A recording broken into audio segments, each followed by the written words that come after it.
पौष मास की कथा अध्याय 4। श्री शिवाय नमस्तुभ्यम। जय श्री राधेश्याम।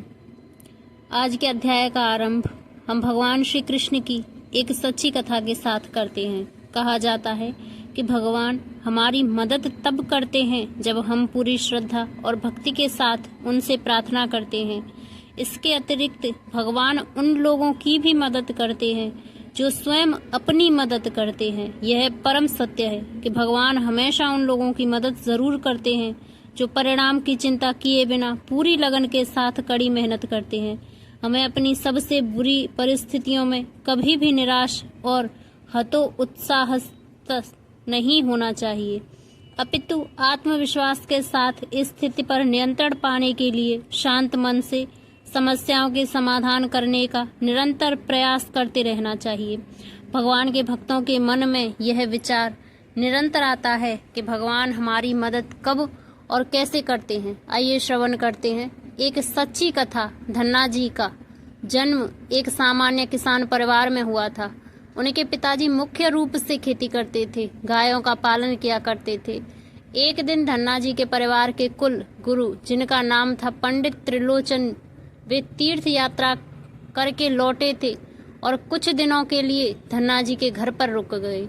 पंडित त्रिलोचन जी शालिग्राम भगवान की सेवा किया करते थे। वह बड़े भाव से भगवान शालिग्राम की शिला की सेवा करते थे। उनको पुष्प चढ़ाते, उन्हें भोग लगाते। भगवान को भोग लगाने के बाद ही पंडित जी हमेशा भोजन ग्रहण करते थे।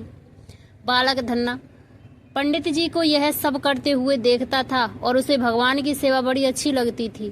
जब पंडित जी भगवान की सेवा करते तो धन्ना को बड़ी सुकून मिलता था। कुछ दिनों के बाद जब पंडित जी जाने लगे तब बालक धन्ना पंडित जी से शालिग्राम भगवान के लिए जिद करने लगे, कहने लगे कि मुझे भी ठाकुर जी चाहिए। परंतु पंडित जी अपने ठाकुर जी को छोटे से बालक को कैसे दें सकते थे। धन्ना जी को उनके माता पिता ने बहुत समझाया, परंतु धन्ना जी नहीं माने। अंत में लोगों ने पंडित जी से कहा कि अरे यह तो बालक है, इसे शालिग्राम जैसा कुछ और दे करके बहला फुसला दीजिए। अगले दिन पंडित जी नदी में स्नान करने गए। वहां से एक गोल मटोल थोड़ा बड़ा सा काले रंग का एक पत्थर लेकर आए। तब वो धन्ना जी के पास आकर बोले, बेटा मैं तुम्हें अपने ठाकुर जी को दे दूं, लेकिन मेरे पास दो ठाकुर जी हैं, बड़े ठाकुर जी और छोटे ठाकुर जी। अब बताओ तुम्हें कौन से ठाकुर जी चाहिए। धन्ना जी ने झट से जवाब दिया, मुझे तो बड़े ठाकुर जी चाहिए। और पंडित जी भी यही चाहते थे। तब पंडित जी ने धन्ना जी को वह बड़ा काला पत्थर उसे बड़े ठाकुर जी बता करके धन्ना जी को दे दिया। अब ठाकुर जी को पाकर धन्ना जी बहुत प्रसन्न हो गए, बड़े भाव से उनकी सेवा करने लगे। जब धन्ना जी गाय चराने खेतों की तरफ जाते तो ठाकुर जी को भी अपने साथ ले जाते थे। धन्ना जी की माँ ने उनको बाजरे की रोटी, साग, अचार, गुड़ खाने के लिए दिया।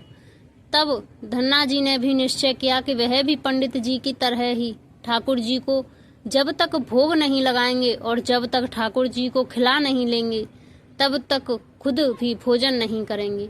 धन्ना जी को जब खेत में पहुंचे तो प्रेम से ठाकुर जी को पुकार करके कहने लगे कि ठाकुर जी जब तक आप भोग नहीं लगाएंगे तब तक मैं भोजन नहीं करूंगा। धन्ना जी ने निश्चय किया कि जब तक ठाकुर जी प्रकट होकर भोग नहीं लगाते वह भी भोजन का एक टुकड़ा ग्रहण नहीं करेंगे। जब ठाकुर जी ने भोग नहीं लगाया तो धन्ना जी ने शाम को वह रोटी गाय को खिला दिए। 3 दिन तक ऐसा ही चलता रहा। न ठाकुर जी भोग लगाते और न ही धन्ना जी भोजन करते। चौथे दिन की बात है कि धन्ना जी की माता फिर से रोटी लेकर आई। उस दिन धन्ना जी ने अपने खेतों में जोर जोर से रोने लगे, ठाकुर जी से गुहार करने लगे। धन्ना जी बोले, आप तो बड़े ठाकुर जी हैं, आपको तो लोग रोज 56 प्रकार के भोजन खिलाते होंगे, परंतु मैं तो बालक हूँ और 3 दिन से भूखा हूँ तथा परेशान भी हूँ। आपको मुझ पर दया भी नहीं आई क्या? मुझ पर दया करके ही थोड़ा सा कुछ खा लो जिससे मैं भी कुछ खा सकूं, क्योंकि पंडित जी ने कहा था कि आपको खिलाए बिना मैं कुछ खा नहीं सकता, इसलिए पहले आप खा लो, इसके बाद ही मैं खाऊंगा। धन्ना जी की भोलेपन से की गई प्रार्थना को सुनकर भगवान श्री कृष्ण साक्षात प्रकट हो गए। अपने ठाकुर जी को देखकर धन्ना जी बहुत प्रसन्न हो गए। उन्होंने ठाकुर जी को माँ की दी हुई बाजरे की रोटी, साग, गुड़ खाने को दे दिया। ठाकुर जी बड़े चाव से रोटी खाने लगे। 4 रोटियों में से 2 रोटी ठाकुर जी ने खा ली। अब ठाकुर जी तीसरी रोटी जैसे ही खाने चले, तब धन्ना जी ने उनका हाथ पकड़ लिया और कहा, सारी रोटियां आप ही खा जाएंगे क्या? मुझे भी तो कुछ भूख लगी है। अगर सारी रोटी आप खा लेंगे तो मैं क्या खाऊंगा? मैं तो कई दिनों से भूखा हूँ, मैंने कुछ भी नहीं खाया है। 2 रोटी आपने खा ली, अब 2 रोटी मेरे लिए छोड़ दो। इसके बाद ठाकुर जी मुस्कुराने लगे और बची हुई 2 रोटियां धन्ना जी ने खाई, जिससे ठाकुर जी ने छोड़ी थी। अब तो उनका यह रोज का नियम बना गया। धन्ना जी जब भी गाय चराने जाते, भोजन खेत में जाकर के ठाकुर जी के साथ ही करते थे। एक दिन ठाकुर जी ने धन्ना जी से कहा कि तुम रोज मुझे रोटी खिलाते हो, मैं मुफ्त में रोटी नहीं खाना चाहता, मैं तुम्हारा कोई काम कर दिया करूँगा। धन्ना जी ने कहा, मैं तो बालक हूँ, केवल गाय ही चराता हूँ, मैं आपको क्या काम बता सकता हूँ। तब ठाकुर जी ने कहा कि तुम्हारी गाय ही चरा दिया करूँगा। उस दिन के बाद से ठाकुर जी धन्ना जी की गाय चराने लगे।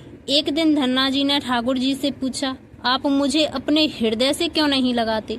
तब ठाकुर जी ने कहा, मैं तुम्हें प्रत्यक्ष हो गया हूँ, लेकिन पूरी तरह से मैं तब मिलता हूँ जब कोई सदगुरु जीव को अपना बना लेता है। अभी तुमने अपने किसी गुरु की शरणागति ग्रहण नहीं की है, इसलिए मैं तुम्हें अपने हृदय से नहीं लगा सकता। तब धन्ना जी बोले, मैं तो जानता ही नहीं कि गुरु किसे कहते हैं, फिर मैं अपना गुरु कैसे बनाऊं? ठाकुर जी बोले, काशी में जगत गुरु श्री रामानंद आचार्य मेरे ही स्वरूप में विराजमान है, तुम जाकर उनकी शरण ग्रहण करो। ठाकुर जी के कहे अनुसार धन्ना जी काशी जाकर रामानंद आचार्य जी की शरणागति ग्रहण कर ली। उस समय धन्ना जी की आयु लगभग 15 से 16 साल के आसपास थी। श्री रामानंद आचार्य जी ने धन्ना जी को अपने शिष्य के रूप में स्वीकार कर लिया और उन्हें आदेश दिया कि अब तुम अपने घर चले जाओ। धन्ना जी बोले, गुरुजी, अब मैं घर नहीं जाना चाहता, आप मुझे घर जाने का आदेश क्यों दे रहे हैं?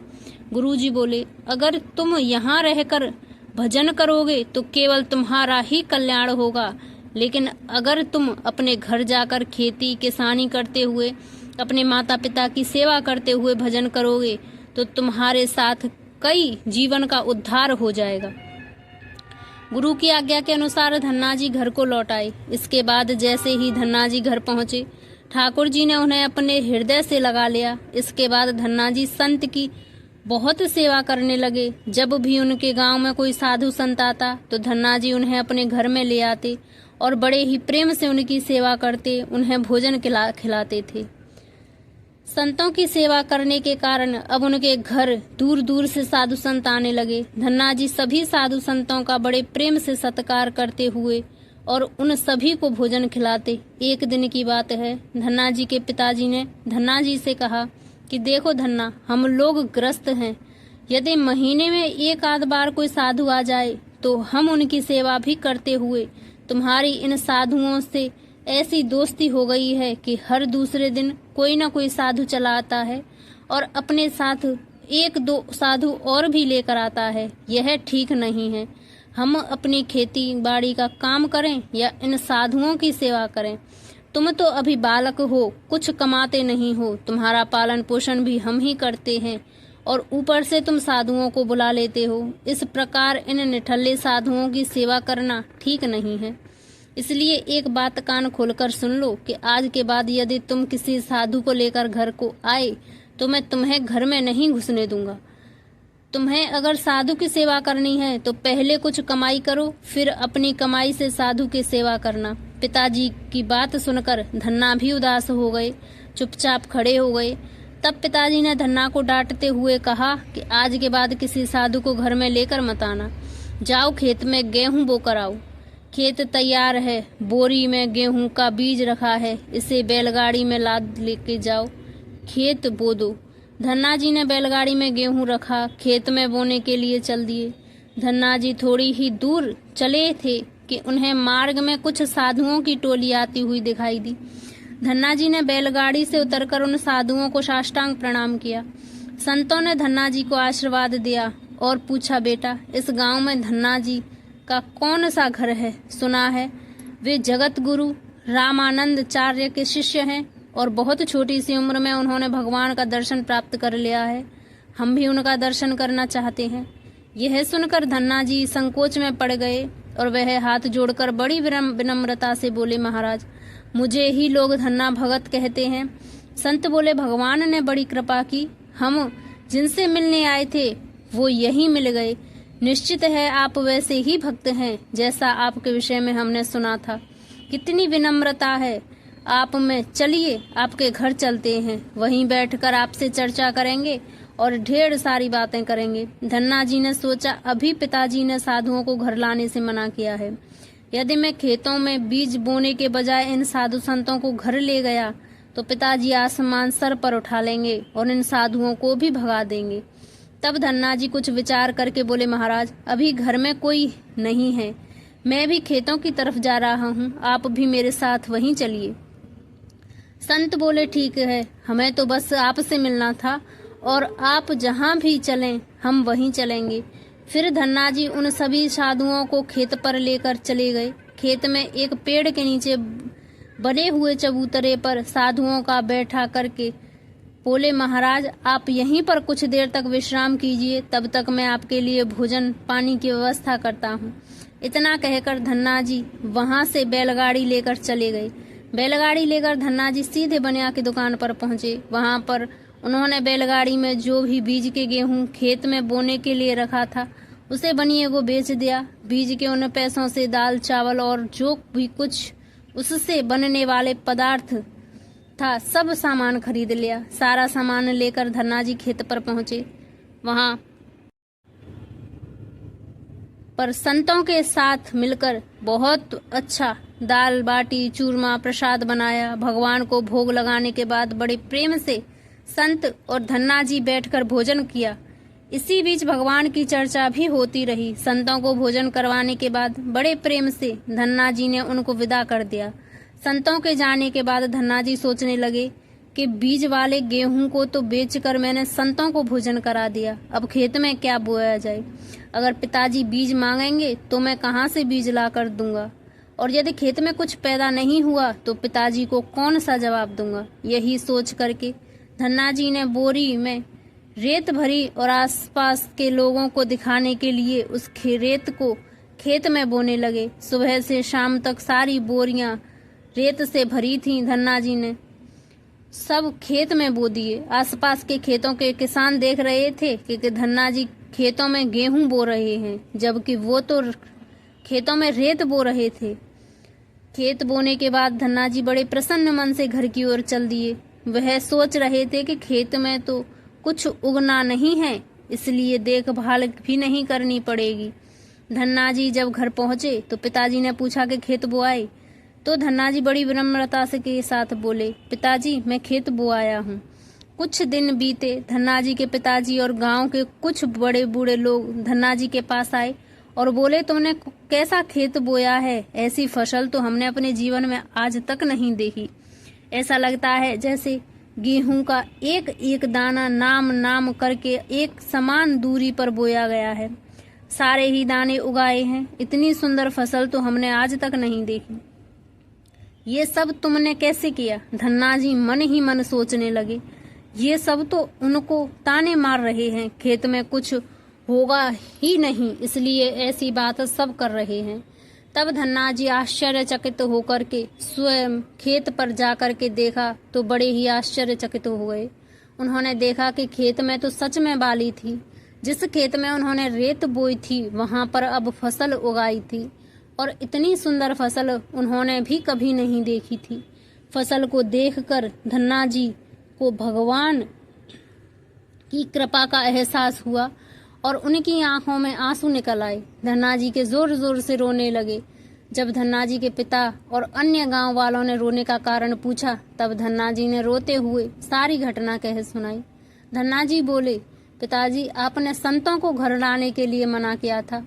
उस दिन खेत बोने के लिए जो गेहूं आपने दिया था उसे मैंने बेच दिया था, क्योंकि उस दिन मुझे मार्ग में कुछ संत मिले थे, तो उन संतों को अपने घर नहीं लाया और खेत पर ठहरा कर जो भी गेहूं के बीज में बोने के लिए लिया था, सब बनिए की दुकान पर बेच करके मैंने संतों को भोजन करवा दिया था। इसके बाद मैंने लोगों को दिखाने के लिए खेत में गेहूं की जगह रेत को बो दिया था।